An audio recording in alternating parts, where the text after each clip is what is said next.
નમસ્કાર મિત્રો, સ્વાગત છે તમારું ગુજરાત માહિતી યુટ્યુબ ચેનલમાં। આજના તાજા અને મહત્વના આપ સૌને ઉપયોગી 20 મોટા સમાચાર વિશે આ વિડીયોમાં વાત કરીશું, તો છેલ્લે સુધી જોતા રહેજો। આજના સૌથી પહેલા સમાચાર વિશે વાત કરીએ તો ગુજરાતમાં ભર ઉનાળે વરસાદ વરસ્યો છે। જોકે વરસાદની સાથે કેટલાક વિસ્તારોમાં કરા પણ પડ્યા છે। કેરીમાં નુકસાનની ભીતિ।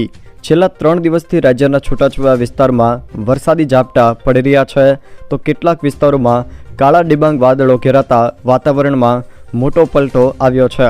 શનિવારે કચ્છ અને અમરેલી જિલ્લાના વિવિધ વિસ્તારોમાં તેમજ ગોંડલમાં તેજ પવન સાથે કમોસમી વરસાદ વરસ્યો હતો। વરસાદની સાથે સાથે કરા પણ પડ્યા હતા। કમોસમી વરસાદને લીધે કેરીના પાકમાં ભારે નુકસાનીની ભીતિ સેવાઈ રહી છે। જોકે રાજકોટના ગ્રામ્ય પંથક, અમરેલી, ગીર પંથક તેમજ કચ્છ જિલ્લામાં ક્યાંક ભારે પવન સાથે હળવાથી ધોધમાર વરસાદ વરસ્યો છે। અમરેલી જિલ્લાના ધારી, ગીર પંથકના પાતળા, તરશિંગડા, કઢિયા, ચાંવડમાં ભારે પવન સાથે કમોસમી વરસાદ પડતા ખેડૂતોના જીવ તાળવે છોટ્યા હતા। ખાંભાના ભાણિયા, ધાવડિયા ગામે વરસાદ પડ્યો હતો। જોકે ધારીના ગીરના ગામડાઓમાં કેરીના પાકનું મોટા પ્રમાણમાં વાવેતર કરવામાં આવ્યું છે, જેમાં ભારે નુકસાનની ભીતિ સેવાઈ રહી છે। જોકે ગોંડલ શહેરમાં વરસાદી ઝાપટા વરસ્યા હતા। કચ્છના ભુજ, અંજાર, ભચાઉ અને મુદ્રા તાલુકાઓમાં કમોસમી વરસાદ વરસ્યો છે। ત્યારબાદના મહત્વના સમાચાર વિશે વાત કરીએ તો ગુજરાતમાં કોંગ્રેસે ઉમેદવારોનું છેલ્લું લિસ્ટ જાહેર કર્યું છે। લોકસભાની બાકીની 4 બેઠક પર કોંગ્રેસે ઉમેદવાર જાહેર કર્યા છે, જેમાં મહેસાણા બેઠક પરથી રામજી ઠાકોર, અમદાવાદ પૂર્વ બેઠક પરથી હિંમતસિંહ પટેલ, રાજકોટ બેઠક પરથી પરેશ ધાનાણી અને નવસારી બેઠક પરથી નેશદ દેસાઈનું નામ લોકસભાની ચૂંટણી માટે જાહેર કરવામાં આવ્યું છે। જોકે કોંગ્રેસના પેટા ચૂંટણીના ઉમેદવારના નામો પણ જાહેર કરવામાં આવ્યા છે, જેમાં પેટા ચૂંટણી માટે કોંગ્રેસના વિજાપુર બેઠક પરથી દિનેશભાઈ પટેલ, પોરબંદર બેઠક પરથી રાજુભાઈ ઓડેદરા, માણાવદર બેઠક પરથી હરિભાઈ કણસાગરા, ખંભાત બેઠક પરથી મહેન્દ્રસિંહ પરમાર અને વાઘોડિયા બેઠક પરથી કનુભાઈ ગોહિલનું નામ જાહેર કરવામાં આવ્યું છે। આમ ગુજરાતમાં કોંગ્રેસે ઉમેદવારોનું છેલ્લું લિસ્ટ જાહેર કર્યું છે, જેમાં લોકસભાની બાકીની 4 બેઠકો તેમજ પેટા ચૂંટણીના ઉમેદવારો પણ જાહેર કર્યા છે। ત્યારબાદના મહત્વના સમાચાર વિશે વાત કરીએ તો ગુજરાતના આ વિસ્તારોમાં હવામાન ખાતા દ્વારા કમોસમી વરસાદની આગાહી કરવામાં આવી છે। આજે રાજ્યના ખાસ કરીને ઉત્તર ગુજરાત અને કચ્છના કેટલાક ભાગો તેમજ સૌરાષ્ટ્રના કેટલાક ભાગોમાં છૂટાછવાયા સ્થળોએ હળવો વરસાદ ગાજવીજ સાથે વરસી શકે છે। આજે ખાસ કરીને કચ્છ, બનાસકાંઠા અને સાબરકાંઠા આ 3 જિલ્લાના છૂટાછવાયા સ્થળોએ ગાજવીજ સાથે હળવા વરસાદની આગાહી કરવામાં આવી છે। તે સિવાય રાજ્યના અન્ય કોઈક છૂટાછવાયા વિસ્તારમાં પણ સામાન્ય છાંટાછૂટીથી હળવા ઝાપટા વરસી શકે છે। જ્યારે 15 તારીખના રોજ સાબરકાંઠા, અરવલ્લી, મહીસાગર અને દાહોદ આ જિલ્લાના છૂટાછવાયા સ્થળોએ હળવો વરસાદ કડાકા ભડાકા સાથે વરસી શકે છે। ત્યારબાદના મહત્વના સમાચાર વિશે વાત કરીએ તો રાજકોટ બેઠક પરથી રૂપાલા સામે પરેશ ધાનાણી ચૂંટણી લડશે। કોંગ્રેસે ગુજરાતના 4 લોકસભા અને 5 વિધાનસભા પેટા ચૂંટણીના ઉમેદવારોની યાદી જાહેર કરી છે। જોકે ધાનાણી રાજકોટથી લડશે। રાજકોટમાં ભાજપના પરસોત્તમ રૂપાલાની સામે કોંગ્રેસે પરેશ ધાનાણીને ટિકિટ આપી છે। બહુચર્ચિત બેઠક રાજકોટ બેઠક પર રૂપાલા સમેત દિગ્ગજ કોંગી નેતા પરેશ ધાનાણીને ઉતારવામાં આવ્યા છે। જોકે રૂપાલાનો હાલ ક્ષત્રિય સમાજ દ્વારા સતત વિરોધ કરવામાં આવી રહ્યો છે। હવે જોવાનું એ રહ્યું કે તેનો કોંગ્રેસને કેટલો ફાયદો થશે। ત્યારબાદના મહત્વના સમાચાર વિશે વાત કરીએ તો મોગલધામ કબરાવના ઋષિ બાપુ ભાવુક થયા। રાજકોટ સીટ પરના ભાજપી ઉમેદવાર પરસોત્તમ રૂપાલાને લઈને ક્ષત્રિયોએ તલવાર તાણી છે। આવા માહોલ વચ્ચે ક્ષત્રિય દીકરીઓને લઈને મોગલધામ કબરાવના ઋષિ બાપુ ભાવુક થતા તેમણે કહ્યું હતું કે ક્ષત્રિય સમાજની દીકરીઓ રોડ પર ના નીકળે। ચારણો રાજપૂત સમાજની સાથે છે। હું ચારણ છું, જવાબ દેવાની મારામાં તાકાત છે। બાપુનું આ નિવેદન સોશિયલ મીડિયામાં હાલ વાયરલ થઈ રહ્યું છે। પણ હે ભારતની હારી નારીઓ, આ જે 10 તિથિ ભયંકર હળગી રહ્યું છે, આ મારી વાત ફૂંકવી જોવે। શું છે ભાઈ? 552 રજવાડો જો દઈ દેતો હોય એક વાત માથેથી, તો ઈ પરિવારની દીકરી રોડ માંથી નીકળે?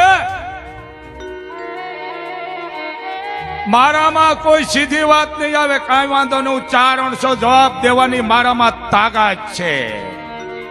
હે રાજપૂતો, ચારણો તમારા ભેળા છે એટલું નહીં, ચારણો તો અન્યાય થયો છે, અન્યાયની સામે પણ પગલા ભરવા વાળા. ત્યારબાદના મહત્વના સમાચાર વિશે વાત કરીએ તો આજે ભારત રત્ન ડૉક્ટર બાબા સાહેબ આંબેડકરની 133મી જન્મ જયંતિ છે.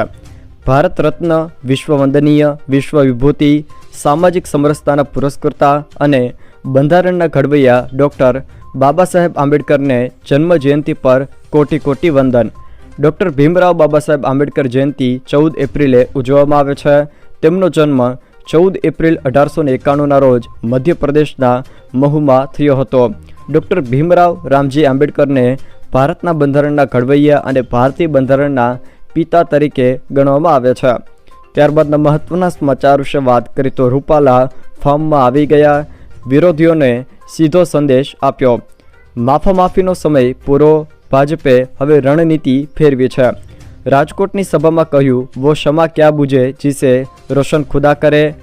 નાના મોટા વિરોધ પ્રદર્શન, બોયકોટ રૂપાલાની માંગ સામે સ્ટ્રેટ ડ્રાઈવ ફટકારી છે. લોકસભા અને રાજ્યસભા તો ઘણી જોઈ છે. આ વિધાનોથી તેઓ સત્તા માટે નહીં પણ પક્ષના આદેશથી ચૂંટણી લડી રહ્યા હોવાનું પણ સ્પષ્ટ કર્યું. વિરોધ પ્રદર્શનથી પણ વિચલિત નહીં થવા કાર્યકરોને સંદેશ આપ્યો. કાર્યકર્તા અને મતદારો પર મને પૂરો ભરોસો છે, સૌને સાથે લઈ લીધા. 16મી તારીખે ફોર્મ ભરવાનું છે અને 7મી તારીખે મતદાન કરવાનું છે. આ બંને કાર્યક્રમોને ઉત્સવના વાતાવરણમાં બનાવવા માટે આપ સૌ કાર્યકર્તાઓ કાર્ય રચનાના માધ્યમથી જોડાશો એવી મને પાકી શ્રદ્ધા છે. મિત્રો, વાતાવરણને ડોળવા માટેના જે પ્રયાસો થઈ રહ્યા છે, મારી બે હાથ જોડીને આપ સૌને વિનંતી છે, ધૈર્ય અને સંયમપૂર્વક કામ કરજો. મને આપ સૌ ઉપર ભરોસો છે, રાજકોટ લોકસભાના મતદારો ઉપર ભરોસો છે અને મને કહેવા દો, ફાનુસ બનકર जिसकी हिफाजत हवा करे वो शम्मा क्या बुझेगी जिसको रोशन खुदा करे. આપ સૌની વચ્ચે નાગરિકોની આવડી મોટી જનમેદનીની વચ્ચે એક કાર્યકર્તા તરીકે હું પણ તમારો સુખ દુઃખનો સાથી બનવા માટે. મહત્વના સમાચાર વિશે વાત કરીએ તો ચૂંટણી પહેલા કોંગ્રેસ નેતા રાહુલ ગાંધીએ મહત્વનો વાયદો કર્યો છે. છત્તીસગઢમાં રાહુલ ગાંધીએ બસ્તરમાં એક જાહેર સભાને સંબોધતા કહ્યું કે ભારતના તમામ બેરોજગાર યુવાનોને સરકારે અધિકાર આપશે કે 1 વર્ષ સુધી ખાનગી કંપનીમાં, PSU સેક્ટરમાં, સરકારી કાર્યાલયોમાં કામ કરવાનો અધિકાર આપશે. આ નોકરીમાં તેમને તાલીમ અપાશે અને 1 વર્ષમાં તેમના બેંક ખાતામાં 1 લાખ રૂપિયા મળશે. જો તેઓએ સારું કામ કર્યું હશે તો તેમને જ તે જ સંસ્થાઓમાં કાયમી નોકરી પણ મળશે. सरकारी PSU में, पब्लिक सेक्टर यूनिट्स में,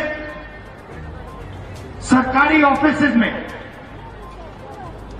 हिंदुस्तान के बेरोजगार युवाओं को 1 साल की नौकरी मिलेगी. उसमें उनकी ट्रेनिंग होगी और 1 साल के लिए उनको सीधा बैंक अकाउंट में 1 लाख रुपया दिया जाएगा.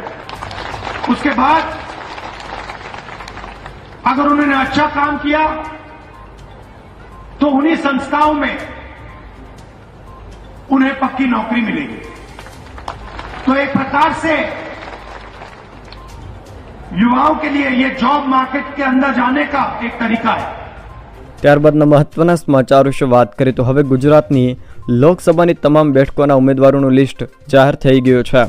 ભાજપ હોય, કોંગ્રેસ હોય કે આમ આદમી પાર્ટી હોય, કઈ બેઠક પરથી કોણ ચૂંટણી લડશે તેનું ઉમેદવારોનું લિસ્ટ જાહેર થઈ ગયું છે. સૌથી પહેલાં વાત કરીએ તો કચ્છ બેઠક પરથી ભાજપમાંથી વિનોદ ચાવડા તો કોંગ્રેસમાંથી નિતેશ લાલણ ચૂંટણી લડશે. બનાસકાંઠા બેઠક પરથી ડૉક્ટર રેખાબેન ચૌધરી તો કોંગ્રેસમાંથી ગેનીબેન ઠાકોર. પાટણ બેઠક પરથી ભરતસિંહ ડાભી તો કોંગ્રેસમાંથી ચંદનજી ઠાકોર. મહેસાણા બેઠક પરથી ભાજપમાંથી હરિભાઈ પટેલ તો કોંગ્રેસમાંથી રામજી ઠાકોર. સાબરકાંઠા બેઠક પરથી ભાજપમાંથી શોભના બારૈયા તો કોંગ્રેસમાંથી તુષાર ચૌધરી. ગાંધીનગર બેઠક પરથી અમિત શાહ તો કોંગ્રેસમાંથી સોનલ પટેલ. અમદાવાદ પૂર્વ બેઠક પરથી ભાજપમાંથી હસમુખ પટેલ, કોંગ્રેસમાંથી હિંમતસિંહ પટેલ. અમદાવાદ પશ્ચિમ બેઠક પરથી દિનેશ મકવાણા સામે કોંગ્રેસના ભરત મકવાણા. સુરેન્દ્રનગર બેઠક પરથી ભાજપના ચંદુભાઈ શિહોરા સામે કોંગ્રેસના ઋત્વિકભાઈ મકવાણા ચૂંટણી લડશે. રાજકોટ બેઠક પરથી પરસોત્તમ રૂપાલા સામે કોંગ્રેસના પરેશ ધાનાણી, પોરબંદર બેઠક પરથી ભાજપના મનસુખ માંડવિયા સામે કોંગ્રેસના લલિત વસોયા, જામનગર બેઠક પરથી ભાજપના પૂનમબેન માડમ સામે કોંગ્રેસના જેપી મારવિયા, જૂનાગઢ બેઠક પરથી ભાજપના રાજેશભાઈ ચોડાસમા સામે કોંગ્રેસના હીરા જોટવા, અમરેલી બેઠક પરથી ભાજપના ભરત સુતરિયા સામે કોંગ્રેસના જેનીબેન ઠુમ્મર, ભાવનગર બેઠક પરથી નીમુબેન બાંભણિયા સામે આમ આદમી પાર્ટીના ઉમેશ મકવાણા, આણંદ બેઠક પરથી ભાજપના મિતેશ પટેલ સામે કોંગ્રેસના અમિત ચાવડા, ખેડા બેઠક પરથી દેવુસિંહ ચૌહાણ સામે કોંગ્રેસના કાળુસિંહ ડાભી, પંચમહાલ બેઠક પરથી ભાજપના રાજપાલસિંહ જાદવ સામે કોંગ્રેસના ગુલાબસિંહ ચૌહાણ, દાહોદ બેઠક પરથી જસવંતસિંહ ભાભોર સામે કોંગ્રેસના ડૉક્ટર પ્રભા તાવિયાડ, વડોદરા બેઠક પરથી ડૉક્ટર હેમાંગ જોશી સામે કોંગ્રેસના જસપાલસિંહ પઢિયાર, છોટાઉદેપુર બેઠક પરથી જસુભાઈ રાઠવા સામે સુખરામ રાઠવા, ભરૂચ લોકસભા બેઠક પરથી ભાજપના મનસુખ વસાવા સામે આમ આદમી પાર્ટીના ચૈત્ર વસાવા ચૂંટણી લડશે, બારડોલી બેઠક પરથી પ્રભુભાઈ વસાવા સામે કોંગ્રેસના સિદ્ધાર્થ ચૌધરી, સુરત બેઠક પરથી મુકેશ દલાલ સામે કોંગ્રેસના નિલેશ કુંભાણી, નવસારી બેઠક પરથી ભાજપના CR પાટીલ સામે નૈષદ દેસાઈ, વલસાડ બેઠક પરથી ધવલ પટેલ સામે કોંગ્રેસના અનંત પટેલ ચૂંટણી લડશે. જોકે પેટા ચૂંટણી માટે પણ તમામે તમામ ઉમેદવારોના નામ જાહેર થઈ ગયા છે.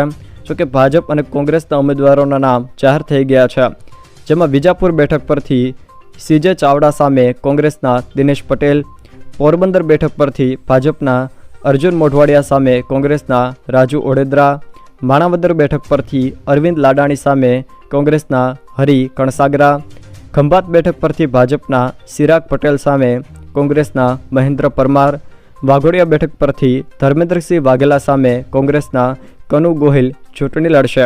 આમ પેટા ચૂંટણી માટે પણ ઉમેદવારોના નામ જાહેર થઈ ગયા છે.